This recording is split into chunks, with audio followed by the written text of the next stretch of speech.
کہ ایک نرس نے آ کر بتایا، ڈاکٹر صاحب ایمرجنسی ہے۔ ڈاکٹر صاحب کے ساتھ میں بھی بلا ارادہ باہر گیا۔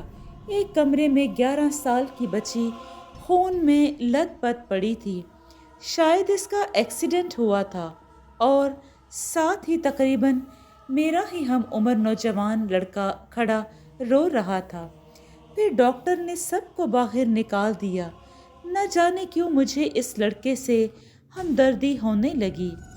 میں اس کے پاس گیا اور اس سے پوچھا کہ یہ کون ہے، تو اس نے کہا کہ اس بھری دنیا میں صرف یہی بہن ہے۔ میں نے اسے تسلی دی اور اسی کے پاس رک گیا۔ ابھی میں اس سے اس واقعے کے بارے میں پوچھنا ہی چاہتا تھا کہ ایک نرس آئی اور اس نے کہا، بچی کو خون کی اشد ضرورت ہے، لیکن ہمارے پاس یہ گروپ موجود نہیں ہے۔ آپ اس کا فوری انتظام کریں، ورنہ بچی کی جان بھی جا سکتی ہے۔ ابھی وہ سوچ ہی رہا تھا کہ کیا کرے اور کیا نہ کرے، کیونکہ اتنی جلدی تو خون کا بندوبست کرنا مشکل تھا۔ میں نے اسے پریشان دیکھ کر کہا، آپ پریشان نہ ہوں، میرے خون کا گروپ بھی یہی ہے، میں خون دینے کو تیار ہوں۔ اس نے میری طرف تشکرانہ نظروں سے دیکھا۔ چنانچہ نرس مجھے لے گئی اور میرا خون دینے سے بچی کی جان بچ گئی۔ جو میری اور وکرم کی پہلی ملاقات ہوئی۔ پھر ملاقاتوں کے سلسلوں کی وجہ سے وکرم کی اور میری دوستی پختہ ہو گئی۔ پتہ نہیں کیوں مجھے وکرم اپنے بھائی سے بھی زیادہ اچھا لگنے لگا۔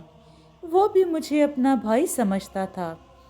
اب مجھے جیون میں کسی چیز کی کمی نہیں تھی اور میں نے خود کو کبھی تنہا محسوس نہیں کیا۔ آج کل میرا جی بہت گھبرانے لگا۔ پتہ نہیں میرا دل کیا چاہتا تھا۔ عجیب سی بے کلی تھی۔ مجھے یہ شہر کے ہنگامے زہر لگنے لگے۔ جب اس بات کا ذکر میں نے وکرم سے کیا تو اس نے یہ کہہ کر ٹال دیا کہ شاید تمہارا وہم ہے، لیکن میرے من کو شانتی نہیں ملتی تھی۔ جب میں نے ماتا جی کو بتایا تو وہ بہت خوش ہوئیں اور کہا کہ بیٹا، یہ تنہائی کا احساس صرف شادی سے ہی دور ہو سکتا ہے۔ نہیں ماتا جی، ایسی بات نہیں ہے، یہ کوئی اور ہی احساس ہے۔ میں نے کہا تو انہوں نے فوراً کہا، نہیں بس، اب میں کچھ نہیں سنوں گی۔ اسی شکروار کو ہم لڑکی دیکھنے جائیں گے۔ میں تو پہلے ہی کہتی تھی کہ شادی کر لو، بچے آئیں تو گھر میں خوب رونق ہو جائے گی۔ زندگی کا کوئی پتہ نہیں، کیا پتہ کب زندگی ساتھ چھوڑ دے۔ اس لیے میں مرنے سے پہلے تمہاری شادی کا فرض بھی نبھا لوں۔ اب میں انہیں کیا کہتا کہ میری بے چینی کی وجہ کیا ہے، کیونکہ یہ تو میں خود بھی نہیں جانتا تھا۔ رات کا پتہ نہیں کون سا پہر تھا کہ میں نے خود کو ایک ویران مندر میں پایا۔ میں حیران ہو گیا، یہاں کیسے پہنچ گیا؟ خیر میں یہ سوچ کر اٹھ کھڑا ہوا کہ دیکھوں تو صحیح کہ یہاں کیسے پہنچا ہوں اور مجھے لانے والے کا مقصد کیا ہے۔ یہ تقریباً 200 سال پرانا مندر تھا اور اب تو اس کی حفاظت، اس کی ساخت بھی ختم ہو چکی تھی۔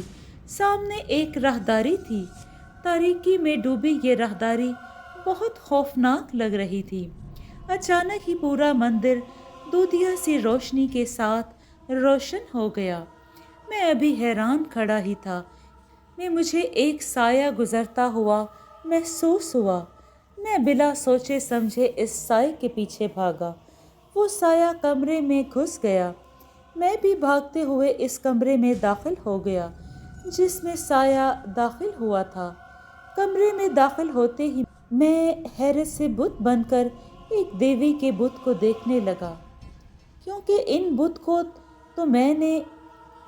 کو تو میں ہزاروں میں پہچان سکتا تھا۔ یہ بت میرے ذہن کے کسی خالی خانے میں موجود تھا، لیکن مجھے یاد نہیں آیا کہ میں نے انہیں کہاں دیکھا۔ کہاں ہے یہ بت؟ بت کو دیکھنے میں اتنا محو تھا کہ بت کے نیچے پوجا کرتی ہوئی لڑکی کو بھی پہلے میں نے نہیں دیکھا۔ وہ اٹھ کر میرے سامنے آئی اور اچانک سے میری آنکھ کھل گئی۔ میرا جسم پسینے میں شرابور تھا اور خواب بھی مجھے حرف بہ حرف یاد تھا۔ میں ذہن پر زور دینے لگا کہ وہ بت میں نے کہاں دیکھا ہے۔ کبھی کبھی میں ماتا جی کے ساتھ پوجا کرنے ضرور جاتا تھا، مگر میں نے وہ بت کسی مندر میں نہیں دیکھا تھا، بلکہ میرا دل تو چیخ چیخ کر گواہی دے رہا تھا کہ میں نے یہ بت کہیں ضرور دیکھا ہے، البتہ لڑکی اور مندر میں نے کہیں نہیں دیکھا تھا۔ میں یہ سوچ کر سو گیا کہ کل یہ خواب وکرم کو سناؤں گا۔ صبح جب میں نے یہ خواب وکرم کو سنایا تو اس نے کہا، یار راج، یہ تم کن چکروں میں پڑ گئے ہو؟ کبھی تم کہتے ہو کہ تمہیں بے چینی ہے جس کا تمہیں نہیں پتا، اور آج کہتے ہو کہ تم نے اس بت کو کہیں دیکھا ہے جس کا تمہیں پتا نہیں ہے۔ مجھے تو تمہاری باتوں کی سمجھ نہیں آتی۔ چھوڑو ان چکروں کو۔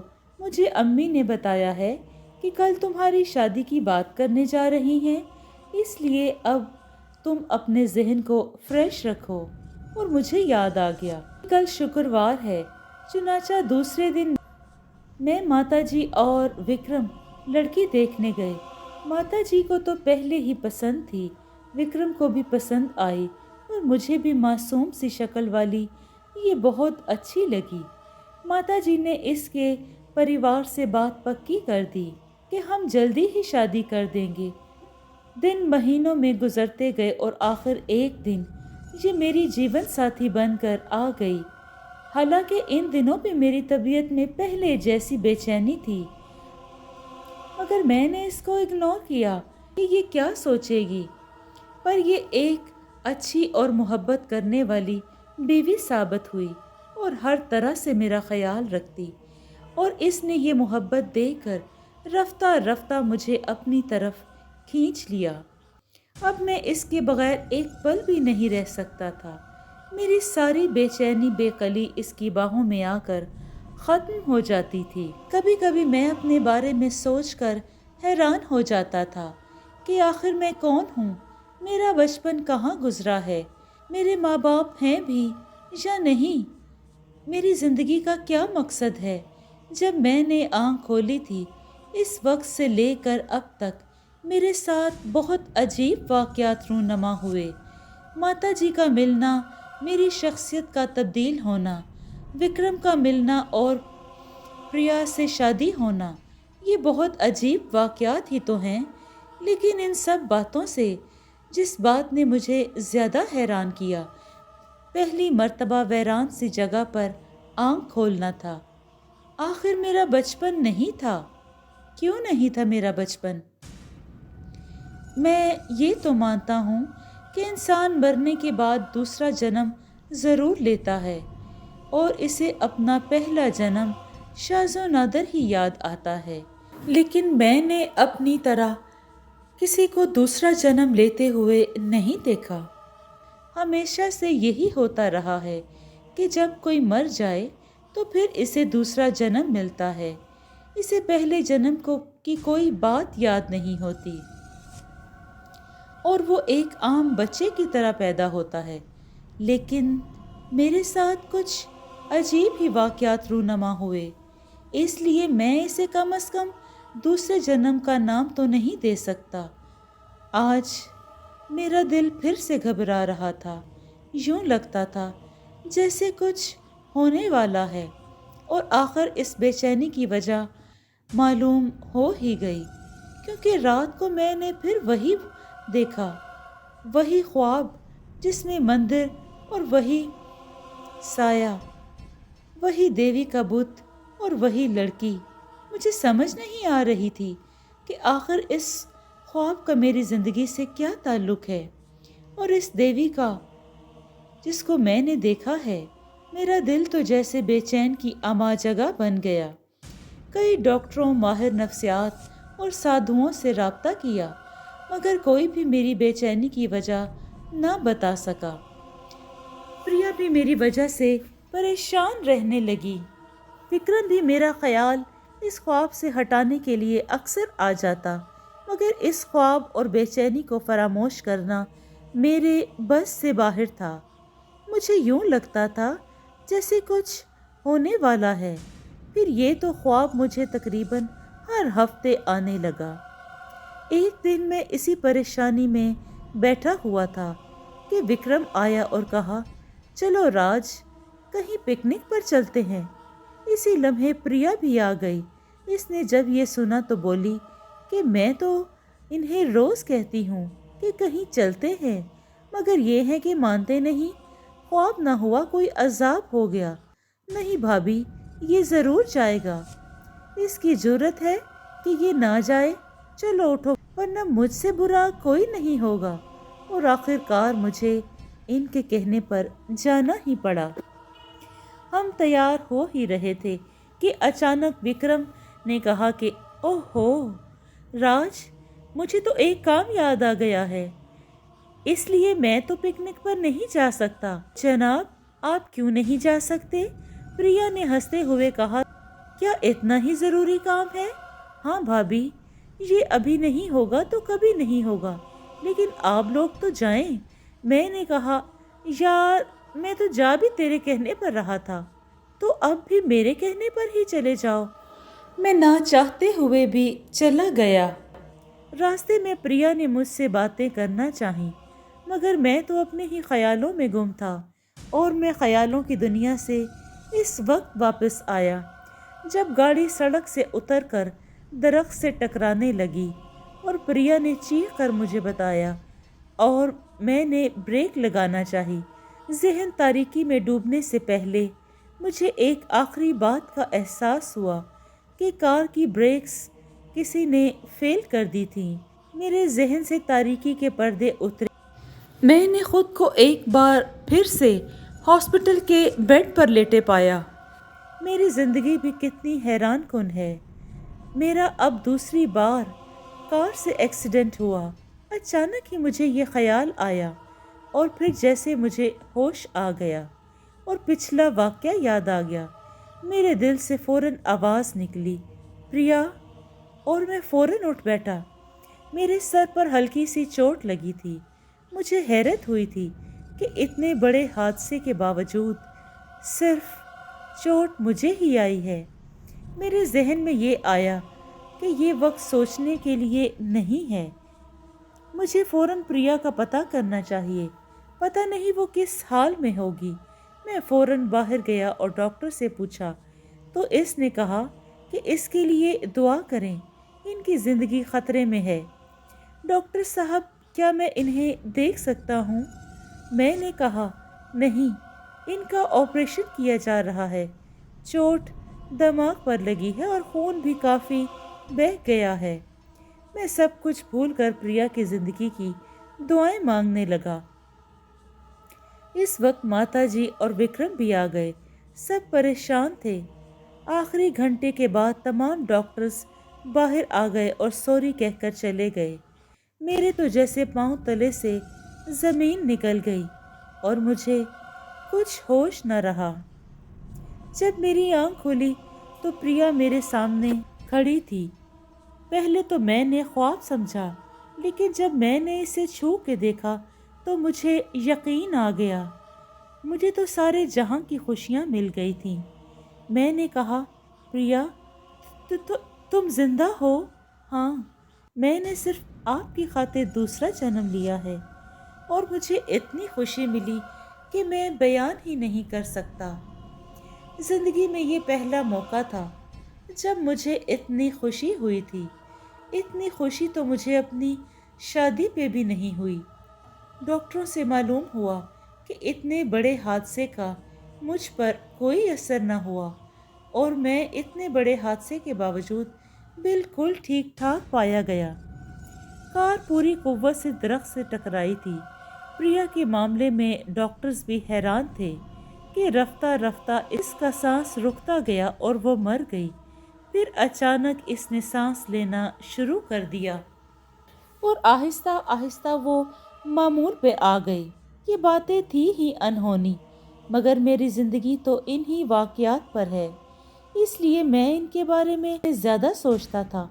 ہاں، ایک بات کی مجھے سمجھ نہیں آ سکی کہ کار کے بریکس کس نے فیل کیے۔ زندگی پھر معمول پر آ گئی اور میری پریا سے محبت اور زیادہ بڑھ گئی تھی، لیکن میں نے ایک بات محسوس کی کہ پریا کی آنکھوں کا رنگ کالے سے بھورا ہونے لگا تھا۔ ڈاکٹرز بھی اس بارے میں کچھ نہیں بتا سکے تھے۔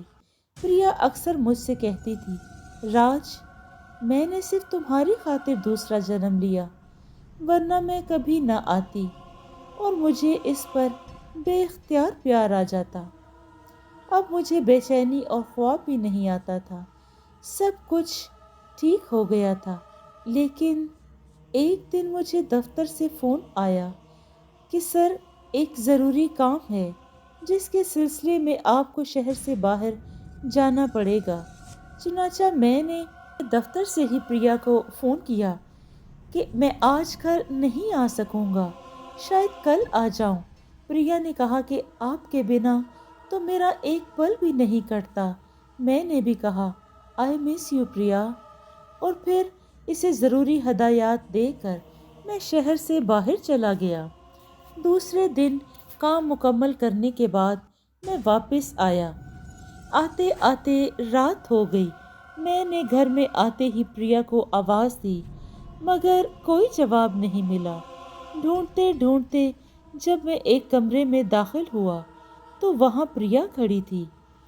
میں جیسے ہی اندر داخل ہوا تو پریا نے کہا، آؤ راج، میں تمہارا ہی انتظار کر رہی تھی۔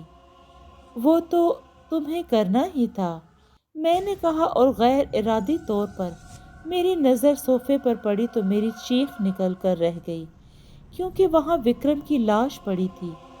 ہاں، مجھے تمہارا انتظار ہی کرنا تھا، کیونکہ اس حقیقت کو بتانے کے لیے میں بے چین ہوں۔ میں نے غیر یقینی طور پر کہا، یہ تم نے کیا کیا ہے؟ یہ وکرم کی لاش ہے؟ وہی وکرم جسے تم نے بھائیوں سے زیادہ چاہتے تھے؟ آخر کھا گئے نا دھوکہ۔ جسے تم نے اپنا سمجھا وہی تمہارا اصل دشمن نکلا۔ یہ کمبخت اگر ایسی حرکت نہ کرتا تو مجھے تمہیں چھوڑ کر کبھی نہ جانا پڑتا۔ یہ تم کیا کہہ رہی ہو؟ میں نے نہ سمجھنے والے انداز میں کہا، ایک تو مجھے وکرم کی موت کا صدمہ تھا، اور دوسرا یہ مجھے الجھن میں پھنسا رہی تھی۔ ٹھہرو، میں تمہیں بتاتی ہوں، سب کچھ بتاتی ہوں۔ اچھا، یہ بتاؤ کہ پہلے تمہیں اس کے بارے میں بتاؤں یا اپنے بارے میں؟ پہلے تمہارے بارے میں۔ پریا، یہ تم کیا کہہ رہی ہو؟ میں نے الجھے ہوئے لہجے میں کہا، مجھے کچھ سمجھ نہیں آ رہی۔ وکرم کو کس نے مارا ہے؟ میں نے مارا ہے اسے، پریا نے کہا، اور مجھ پر جیسے بجلیاں گرنے لگیں۔ مجھ پر تو جیسے وحشت طاری ہو گئی ہو، اور میں نے پریا کی گردن پکڑ لی۔ مجھے یہ پریا وہ معصوم بھولی بالی بالکل نہیں لگ رہی تھی۔ چھوڑو، چھوڑو مجھے، میں تو پہلے ہی مردہ ہوں، مرے ہوئے کو کیا مارنا؟ پریا نے کہا، مجھے سب کچھ سچ سچ بتاؤ کہ تم نے وکرم کو کیوں مارا، اور یہ تم کیا کہہ رہی تھی؟ میں نے یہ کہہ کر اسے چھوڑ دیا، اور وہ ساتھ والی کرسی پر بیٹھ گئی اور کہا، سنو غور سے، سنو، شاید تم اس پر یقین کرتے ہو بھی یا نہیں کہ یہ 20,000 برس پہلے کی بات ہے کہ ایک مچھیروں کی بیٹی تھی جس کا نام گیتا تھا۔ وہ بہت خوبصورت تھی، ہر کوئی اس پر جان چھڑکتا تھا۔ وہ بالکل اکیلی تھی کہ اس کے ماں باپ سمندر میں ڈوب کر مر چکے تھے، لیکن سب اس سے پیار کرتے تھے، اس لیے وہ سب مچھیروں کی بیٹی تھی۔ ایک دن سب مچھیرے اپنا مذہبی تہوار مناتے سمندر کے بیچ میں گئے۔ گیتا کسی وجہ سے اپنی جھونپڑی میں ہی رہ گئی تھی کہ اچانک کہیں سے 2 آدمی نمودار ہوئے اور اسے گھوڑے پر بٹھا کر اغوا کر کے لے گئے بہت دور پہاڑوں میں، اور اس سے دست درازی کرنے لگے کہ کہیں سے ایک نوجوان آ گیا اور وہ ان دونوں کو مار کر